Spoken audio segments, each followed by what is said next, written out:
Hey, what's up, fellow slaves? I'm here on 71st Street and 5th Avenue, right down the block from Jeffrey Epstein's old place. Before I discuss news pertaining to Ghislaine Maxwell, or Ghislaine Maxwell, however you pronounce her name, I'm going to show you guys some things that I noticed over here. See, me, as I kind of showed you guys in my video on the obelisk, I like to look at the symbols around places. So of course I'm going to be looking at the symbols on all the buildings around here. I'm going to be looking at some symbols that are over there at the park. So one of the things that are down the block from Jeffrey Epstein's old house is the Frick Collection. As you can see, that's the name of the building right there. Maybe I'm pronouncing it incorrectly. The Frick Collection.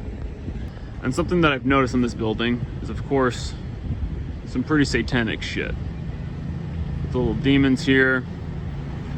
And then you have a lot of these sculptors, or a lot of these carvings of little children surrounding a central figure. You'll see a couple more of them. Looks like he's terrifying them. That's actually a perfect sculpture. It's Ghislaine Maxwell and Jeffrey Epstein themselves. Wonder if they were inspired by this building. Another thing is that as you walk around this building, on this side, the side facing the park, you don't see any images of children. You just got the little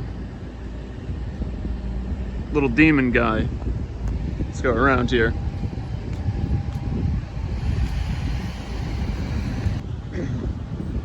But on this side of the building, you get a little something. You get more images. You have more children. This one, instead of the guy reaching out to the children, looks like he's playing them a harp. One of them looks kind of scared. The other ones are kind of awing and oohing over him almost. This one's behind a mask. But what's really interesting is what's over here. You have a repeating pattern. Now this is unlike the repeating pattern that's on the front side, but it's similar. So you come over here. Now a lot of people who look at this actually won't know what they're looking at. However, it does appear to be adolescent mermaids. I know that sounds ridiculous, but hear me out. This is an almost exact copy of the Starbucks logo. The Starbucks logo is actually of a mermaid with each end of her tail kind of split on each side.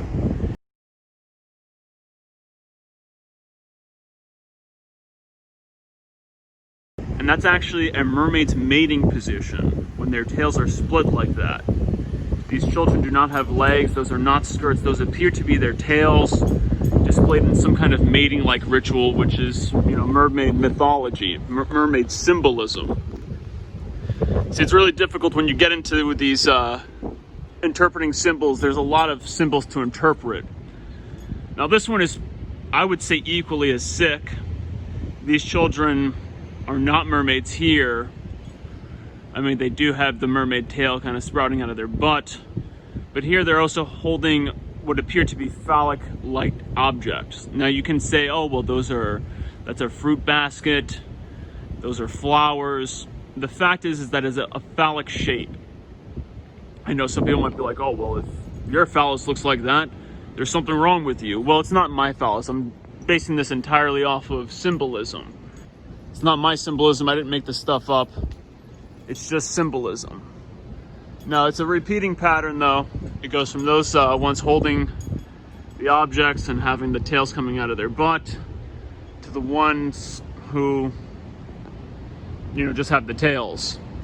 And actually, this one over here, if anybody is saying that, oh, those are flower skirts, how come these ones over here don't have the flower skirts? These ones are just presented as bare-bottomed. So I'll keep moving on. Let me cut back in when I have more symbolism. Actually, there is something else to this symbolism I didn't notice, and that is that centerpiece. That big cup. There's a symbol. It appears to be like children giving an adult a bath. And then the next one over. This is also a repeating symbol. This one over here is two adults appearing to give a child a bath. Maybe there's another story behind these sculptures that I'm not aware of, but they seem pretty odd, just based off of their symbolism. Now, I'm going to talk about something else while I'm walking towards Jeffrey Epstein's house. I'm not going to be talking about the Ghislaine Maxwell news just quite yet. I'm going to be talking about something else that I was thinking about while I was over here.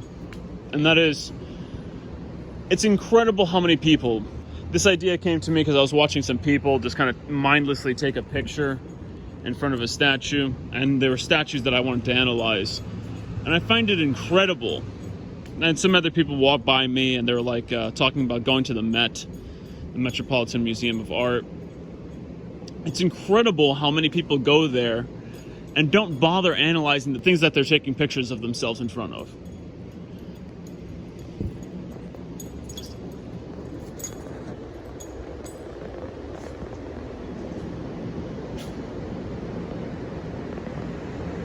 You know, I've always looked at these big doors.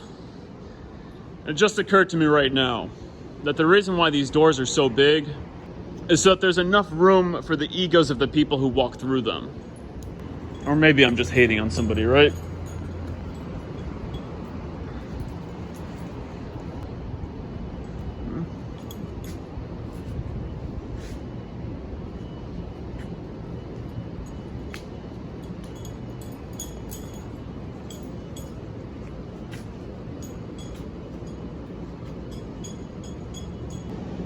So here it is, fellow slaves, the Jeffrey Epstein residence, or at least the old Jeffrey Epstein residence, as promised.